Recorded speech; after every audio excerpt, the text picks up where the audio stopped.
Hey guys, welcome to the channel. This is my 2024 G87 BMW M2, and in this video we're going to go over a 2-year and I have over 15,000 miles ownership review, because obviously I've owned it for the past 2 years. I bought it brand new in 2023, and yeah, we're over that 2-year mark, so we're going to go ahead and check it out.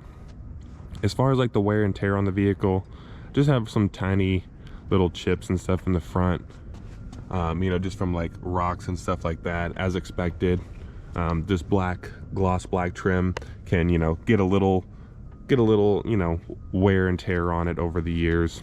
The paint is clean, but the wheels are kind of dirty, so I apologize for that. Haven't had a chance to clean it, but this is Toronto red metallic. Brake pads, haven't had to do those. I just got a checkup at like 15,000 miles. The brake pads are just fine. They're not worn out. The back is a little bit more worn than the front, but the brake pads are doing just fine. This is my second set of rear tires. The front tires are still OEM. So let me go ahead and show you guys this here. These are Pilot Sport 4S's. I don't know if you guys can see the wear, but the fronts are looking fine. The front should have another like 15,000 miles in them. But the rears, you know, this car does get tail happy sometimes, and it's a lot of fun. So I already went through one set of tires at like 9,000 miles. It didn't really need to be replaced like right then and there, but I just wanted to for better traction. And then this is my second set of rear tires, which are doing okay. Let me go and show you guys here. So I don't know if you guys can see the wear there, but they're doing all right. The only mods I've done to this car is the M2CS DME Flash and a MAD 3.5-inch non-resonated single mid-pipe. So my exhaust note is a little bit louder, and I love having the louder exhaust because you can still make it quiet in like the efficient mode, which is cool. My car has a carbon roof. I got the 8-speed automatic. You guys can see how these seats are holding up throughout the years. They're holding up just fine, and I haven't cleaned these in a little bit, so they'll probably look even better once I clean them up. And then I'll get out of this sun here so you guys can see them a little better, but the sun is kind of at a crappy part in the sky right now. But looking at the front here, I do have like the lighting package, so I have like the full daytime running light. These are the shadow line lights, so it has the black surrounds. It's a pretty well optioned M2. The only thing it doesn't have is adaptive cruise control, the carbon package, which I didn't want anyway because I don't want those carbon bucket seats. Those are extremely uncomfortable. The carbon package and the adaptive cruise control. Oh, and the wireless charging pad, which doesn't really work well anyway and takes up space in your center console. But yeah, it's pretty well optioned. But let's go ahead and hop inside. I'm going to show you guys that M2CS startup, because I have mentioned in my videos going over the M2CS DME Flash that it makes the startup a little bit more aggressive. So I'm going to show you guys right now.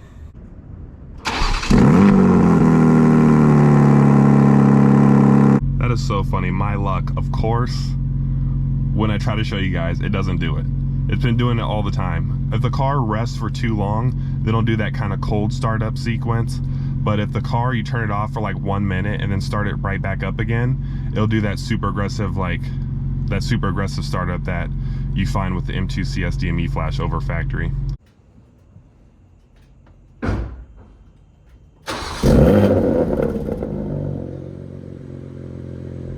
Alright guys, so we got into a little area of shade here, but let me show you guys the inside. You guys can see there the carbon fiber, the upgraded paddle shifters with the carbon fiber on the steering wheel. I do have the heated steering wheel. And then I have the M color highlights on the seats. You guys can see there. So the interior has been holding up fantastic. Obviously it's only 15,363 miles.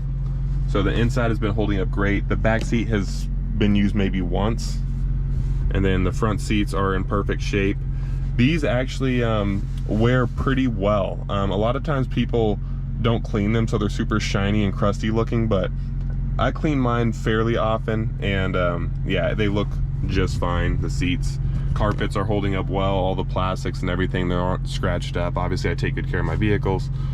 Looking at the top here, no sunroof, which is awesome. I hate the sunroof.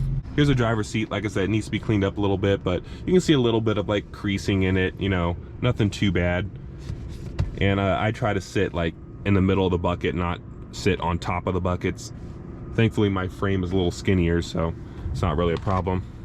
One thing that's kind of weird is right here, just because like I use this side to kind of brace myself to get out of the car, it does kind of get a little scuffed, but that just wipes right off. But it looks kind of gross while it's just sitting there like that. Car's been great. Haven't had any problems with the car at all. The only problem that I've had was the Apple CarPlay sometimes does some weird stuff, like, well, it connects like 95% of the time, but the few times it doesn't connect, it's a little annoying. Oh, and another thing too is sometimes when you're like accelerating and the RPMs are high, it'll like do like a weird rattle in the interior. Not like a gross rattle, but like, I don't know, the high frequency of the exhaust when it's in like the upper RPMs does make the car rattle sometimes, which is a little annoying. Obviously, you know, when you spend you know, 70 grand on a BMW, you don't want it to have, you know, rattly interior, and the car doesn't for like 95% of the time, but every now and then it will. But the sound system is great. Even with the bass turned up, it doesn't rattle the interior like my Tesla, and I'll make a video on that later. My Tesla, the stereo system is great, but it rattles the interior. This car has a good stereo, not as good as the Tesla, but it's really good, and it doesn't rattle the interior. All right, guys, I got you on the POV hat. Hopefully the GoPro doesn't blow out the camera. Sometimes it does that, and my whole footage is ruined, but... All right, let's get driving here. Definitely don't want to hit that big rock in the street. But let's talk about how it's been to own, right? So if you guys follow my channel, obviously I've made several videos on this car. You know, videos, ownership type videos, racing videos. I do a lot of racing videos. And I love this car. Like, I have so much fun getting in it every single time I drive it. Obviously having two cars with the Tesla daily driver, it makes you appreciate this car that much more, because sometimes daily driving a car like this might not be super enjoyable. So it's nice having two cars.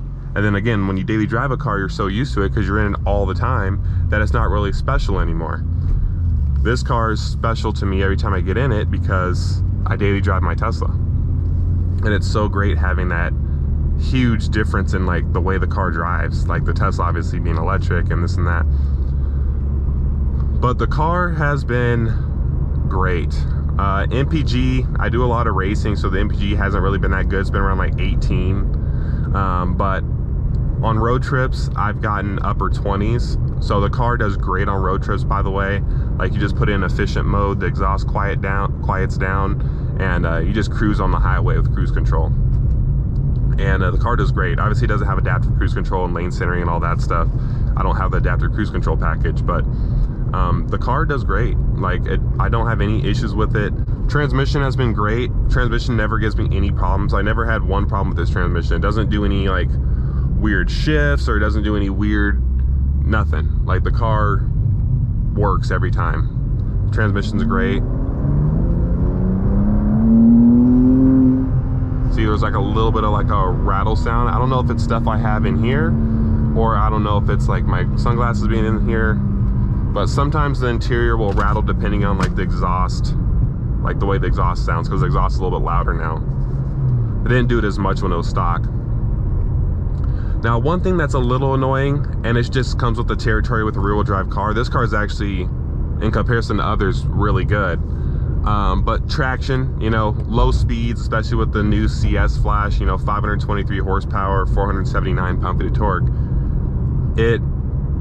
it does like to spin, right? And if the roads are cold or whatever, you know, the car does spin at low speeds, which can sometimes be a little frustrating. Like, I'll be honest, like, sometimes it makes me want to all-wheel drive, but that kind of adds to the fun sometimes, you know, sliding the back end around. But again, that's why I go through tires, is because for one, it spins when you step on it, and for two, it's very fun. So, you know, that's, you just gotta pay to play. I'll put in M1 mode. Yeah, there we go, M1, here we go.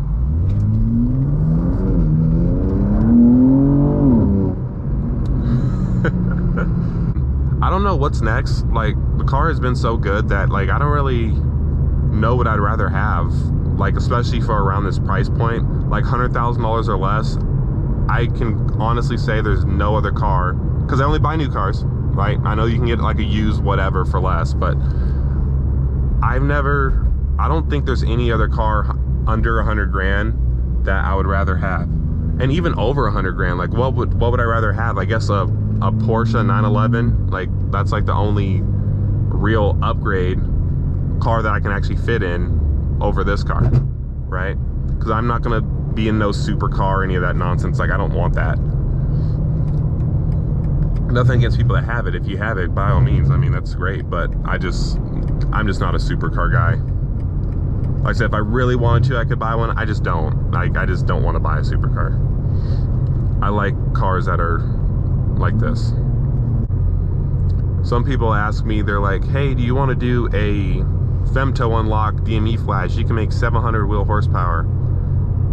That sounds cool, right? And this car can do it, no problem. But again, rear wheel drive. And I don't want to drive around with a you know, a drag radial or a slick or anything like that just to try to get traction because I put so much power through rear wheel drive, right? And I know that's a very unpopular opinion, right? There's a lot of people out there that do crazy stuff with their car and 1,000 horsepower and this and this and that. I don't need that. Look, I was fine with the car stock. I drove it stock for almost 2 years, right? So that goes to show you. I just got the M2 DME Flash, or M2 CS DME Flash, like 4 months ago. And it's been great, like, because it's like a factory flash, you know, there's no weird check engine lights or limp mode, or sometimes it works, sometimes it doesn't. Like this car is just like factory M2 CS. So that's why I got that tuned. And also, I mean, the performance for dollar is unmatched. You can't get 70 horsepower for like $300-400 anywhere else. You can't. You just can't get 700 horsepower for $300. Or excuse me, 70 horsepower for $300. So it's like a no-brainer if you own an M2 to get the CS DME Flash. Now, if you own like a M3 X Drive, like the new one is already makes 523, or like the competition makes 503, those ones I still think it's worth it, but it's not as much of a gain as obviously putting it in an M2. But either way you slice it, I mean, all the S58 powered cars, or G8X I should say, are great. Like they all perform great. I've raced several of them. You know, they're all great cars. Let's try like a little 60 here. Let's do a little pull.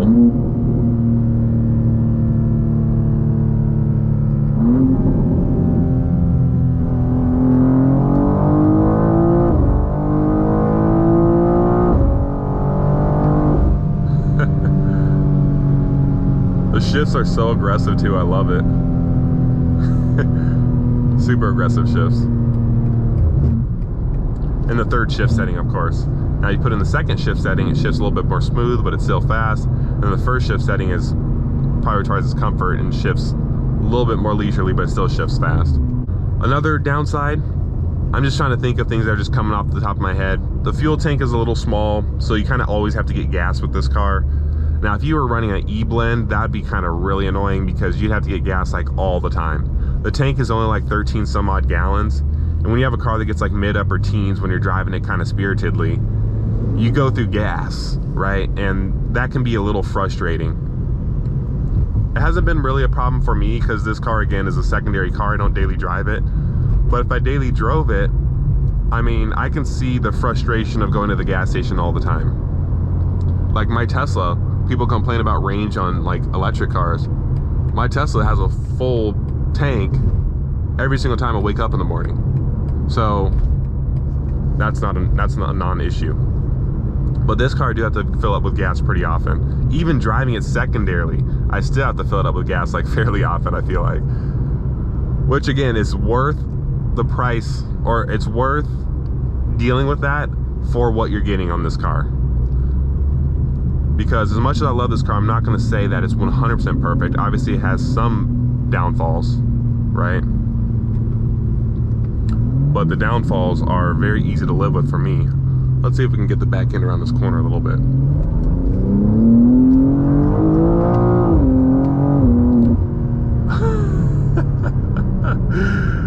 Oh my gosh, that's so fun. And that's why I've gone through a set of tires already. Handling is great. I've taken it on I've taken it through some canyons in California, and that was a ton of fun. The car did fantastic, didn't overheat, didn't act up or nothing. And that was like pretty rigorous. So we'll take this corner with a little bit of speed. Hope we don't get hit by this bus.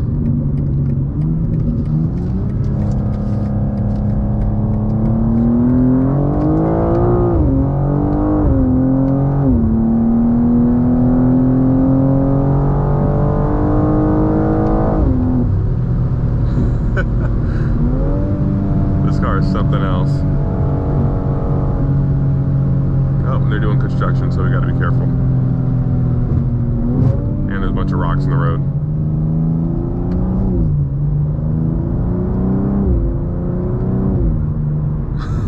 Paddles are great too. Like, I just got done driving, well, not just got done, but a while back I drove a 2026 Porsche 911 Carrera S, and the PDK was insane. Like, it was like so fast. But this is very fast too. It's just not as crispy as that. But like when you're using the paddles, I mean, when you're wide open throttle, they both shift incredibly fast. But paddles wise, the dual clutch is definitely a little bit better there. Hear those guys burbling.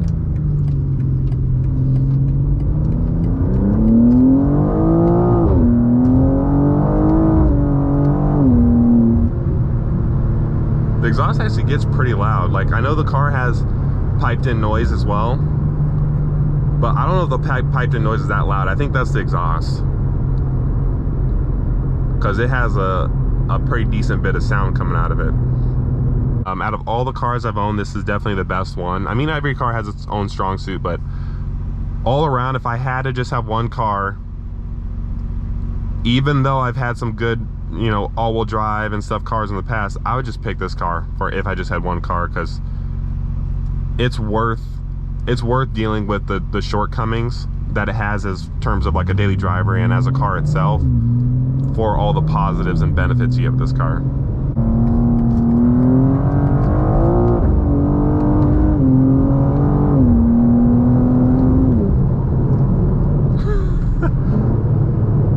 This car is insanely fast.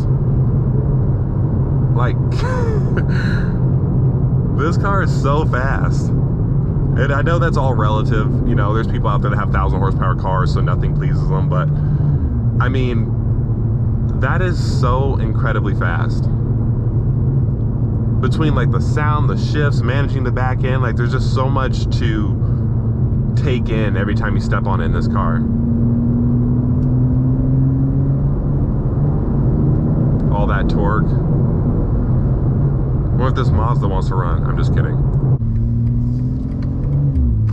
In this car, with the 8 gears, it's enjoyable enough to just drive it around using the paddle shifters. There's not too many gears. 8 gears is like perfect. I like 7 speeds and 8 speeds. And this is great. So right amount of gears to have some fun, where you're able to go through some gears where the gears are not too long. Like, I will say this, the PDK and the 911 I drove, the gears are so long and the RPM is so high that you don't really get to like bang through a lot of gears, because you only go through like a few gears and now you're going well over 100 miles an hour. Like this car, like by the time I hit 100 miles an hour, I'm already went through like 4 gears and you're ready to go into like 5th. The 911, you're in like the top of 3rd at like 100 miles an hour. So like, this is more fun because you get to kind of like go through a bunch of gears and feel the pull through each gear, and it's not just like super long, you know, gears.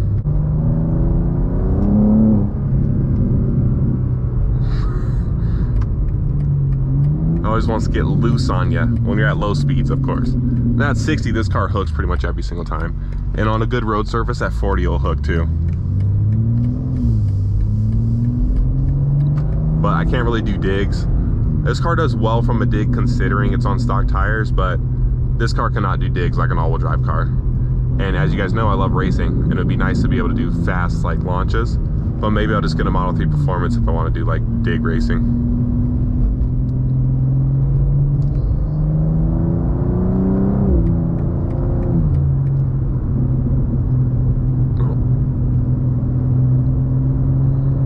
We're gonna drive by my old middle school over here. Haven't driven by this place in probably 10 years.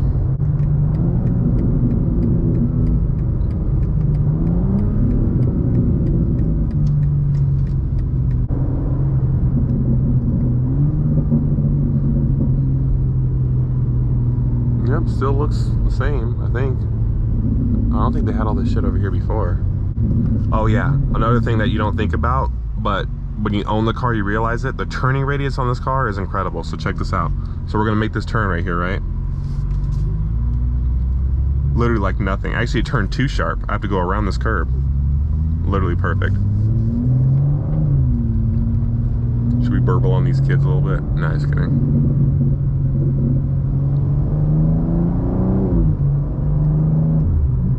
One thing that'd be kind of cool, even though I've never been an intake person, because I know intakes just don't do anything, so it's kind of like the performance per dollar is like not there, but it would be kind of cool to get intakes so I can hear like some turbo noise, because I don't think I've ever had, out of all my turbo cars, I've never put an intake on any of them, so they've all been kind of like factory turbo noise. But it would be kind of cool to make a little bit of like whooshing noises.